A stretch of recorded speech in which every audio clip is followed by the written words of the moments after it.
Welcome to parotta series part 3. Part 2ல பரோட்டா கூட பாயா செஞ்சு சாப்பிட்டாச்சு. அடுத்து என்ன செய்யலான்னு கேட்டதுக்கு பீஃப் சுக்கா ட்ரை பண்ணுங்கன்னு சொல்லியிருந்தீங்க.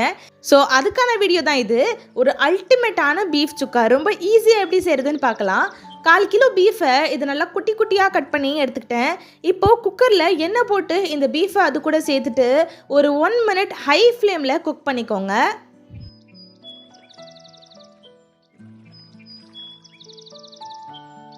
இப்போ இதில் தேவையான அளவு கல்லுப்பு, அப்புறம் 1.5 ஸ்பூன் இஞ்சி பூண்டு பேஸ்ட்டு சேர்த்து மறுபடியும் ஹை ஃப்ளேம்லேயே ஒரு 2 நிமிஷம் குக் பண்ணிவிட்டு, அப்புறம் தேவையான மசாலா, அதாவது மஞ்சள் தூள், மிளகாய் தூள், தனியாத்தூள், கரம் மசாலா இது எல்லாத்தையும் சேர்த்துட்டு ஒரு தடவை மிக்ஸ் பண்ணிவிட்டு அதுலேயே நல்லா குக் பண்ணிக்கோங்க.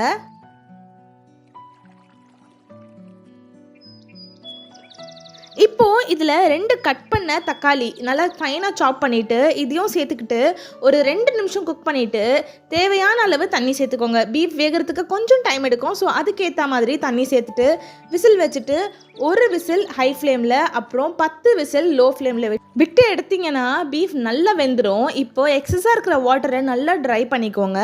இதை ட்ரை பண்ணும்போது தேவையான அளவு எண்ணெய் சேர்த்துக்கோங்க. அது கூடவே பச்சை மிளகாய், ஒரு கைப்பிடி கருவேப்பிலை சேர்த்துக்கோங்க. ஃப்ளேவர் ரொம்ப நல்லாயிருக்கும். இப்போது இதை எண்ணெய் நல்லா பிரிஞ்சு வர அளவுக்கு குக் பண்ணி எடுத்திங்கன்னா ஒரு சூப்பர் அண்ட் அல்டிமேட்டான பீஃப் சுக்கா ரெடி.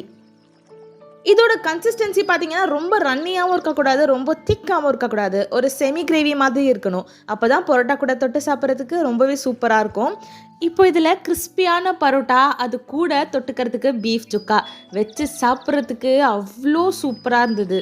இந்த மாதிரி பரோட்டா கூட வேறு என்னெல்லாம் ட்ரை பண்ணலான்னு சொல்லிட்டு கமெண்ட் பண்ணுங்கள். அண்ட் இந்த வீடியோ பிடிச்சிருந்ததுன்னா ஒரு லைக் போட்டுருங்க. அண்ட் இந்த மாதிரி நிறைய வீடியோஸ் பார்க்குறதுக்கு மறக்காமல் எங்கள் சேனலுக்கு சப்ஸ்கிரைப் பண்ணுங்கள். தேங்க்ஸ் ஃபார் வாட்சிங்.